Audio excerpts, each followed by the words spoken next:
In episode 9 of Bullet Heaven, we took a look at Thunder Spirits for the Super NES. While it definitely emulated the look and feel of the Thunder Force series admirably, the Super NES just wasn't up to the task of running its source material, Thunder Force AC, in any meaningful way. We then took a look at Thunder Force 5 Perfect System, and it was pretty good, despite being what many call the dumpy version of the game. But we're gonna fix that. Now it's time to look at a real Thunder Force game. Lightning Force? Man, someone buggered this title up hard. They might as well have just stuck with its original title, Thunder Force 4. Released in 1992 to the Sega Genesis, Thunder Force 4... Lightning Force?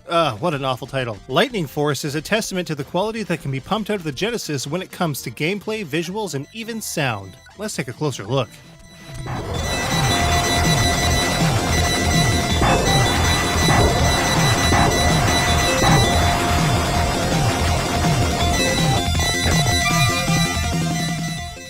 The gameplay in Lightning Force is about as refined as it gets in the series, so far as we know. Players are actually able to choose the complete order of the first 4 stages in the game, allowing for a strategic approach to taking on what ends up being almost the first half of the game. Each stage has some pretty sneaky hazards, and some stages grant specific weapons that could suit players better to their playstyle, which can make for an easier time leading up to Stage 5. Having played every North American release in the series, Lightning Force has the kind of control that most games can only dream of. Swift 8-way control can be adjusted through 4 speed settings between 25% and 100% to account for any situation. This is handled by the A button by default. In addition, the ship movement rate can be adjusted by 1% at a time to the player's taste by holding the speed change button. This kind of fine-tuning is fairly rare, but it also did make its way into Thunder Force 5 as well. The series' trademark weapon bar is also back. By default, players have access to a forward-firing twin shot and a single shot that fires to the front and the rear at once. Weapons are fired with the B button. Upgrades for these weapons are available in the form of the blade and railgun respectively. Other weapons are also available like the ground-blasting Snake, multi-directional freeway missiles, and the super-effective homing Hunter Shot. Players cycle through these weapons using the C button by default. Care should be taken though. If a player gets hit and loses a life, the weapon selected will be lost. Other items can be obtained for support, like the firepower boosting claw and shields, which can help in surviving some of the more delicate portions of the game. There are also a number of 1-up pickups in the game as well, typically 1 per stage. This will greatly boost the amount of lives the player has to work with, in addition to earning extends through score. The vast majority of the weapons and enhancements that a player will receive are dropped by defeating item carrier ships. Others can be naturally found in stages as well. There are a total of 10 stages in Lightning Force, and each one, no matter how they are tackled, are going to be pretty challenging, though some stages are easier than others. Each stage has a ridiculous amount of vertical scroll to them too, which can be pretty daunting to new players. A lot of time is going to be needed to remember where all of the main hazards are within this huge vertical area, as well as how to effectively tackle the super long boss fights that will inevitably ensue at the end of each stage.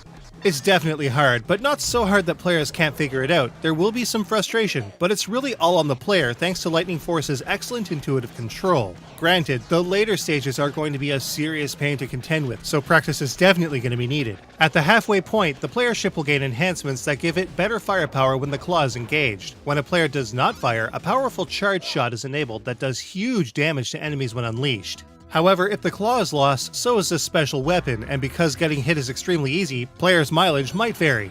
On the whole, Lightning Force runs extremely well, though some slowdown will definitely rear its head with huge sprites and tons of fire, especially with the claw engaged, often flooding the screen with action. This can often be very welcome though, if we're totally honest. There are also a number of options that let a player change the difficulty of the game between easy, normal, hard, and maniac, adjust the number of lives, as well as the starting speed of the ship. If a player selects 0 lives, they get 99 of them, which is totally helpful in seeing the end of this game. Although it crashed for us on the final boss. It's all pretty handy stuff, though players should be able to make direct progress on normal difficulty with the supplied limited credits. Of course, a 1cc is quite difficult to do, but it's still possible with enough practice.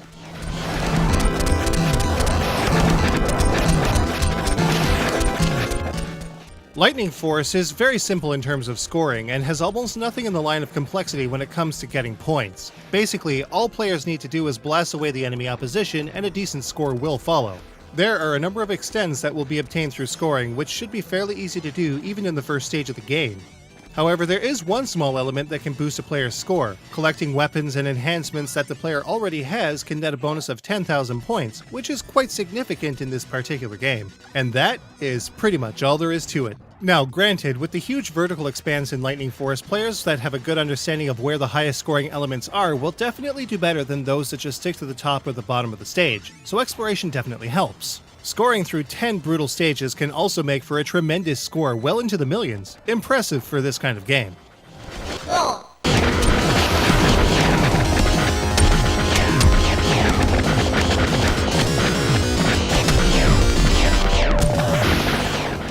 Get ready for an amazing ride, folks, because Lightning Force has a ridiculous amount going on for it when it comes to style and flash. This is blast processing at pretty much its absolute finest.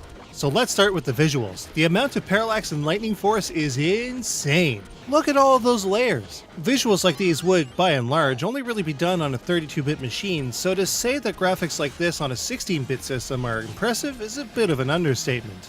That everything is so well animated and that the backgrounds are so vertically huge as well? Well, it definitely makes for a visually stunning title that no doubt had set a gold standard for its time. The same can also be said of Lightning Force's soundtrack. There isn't a single bad track in this game, and Technosoft really pulled out the stops when it came to utilizing the Genesis FM synths to their fullest potential.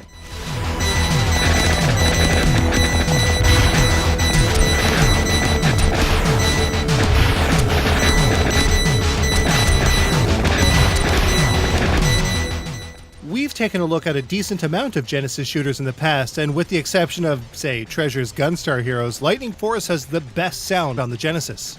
Our only complaint? The voice samples are scratchy and badly sampled. Despite this, there's nothing quite as satisfying as collecting a 1-up item.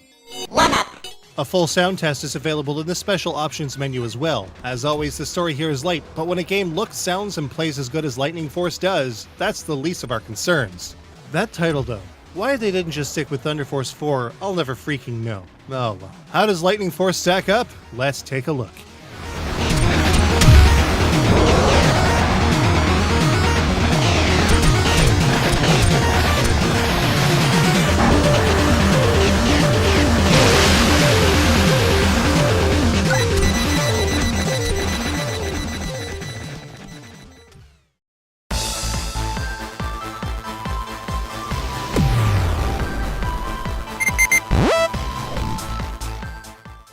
With multiple control options and the ability to fine-tune the ship's speed by 1% at a time, there is a perfect control scheme for every player in Thunder Force 4. I mean Lightning Force. Lightning Force's challenge is steep, but manageable with a ton of practice. Those later bosses though, whew!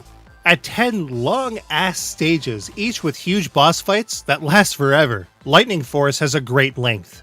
With an insane amount of parallax, great animation, and excellent weapon effects, Lightning Force's visuals are unforgettable.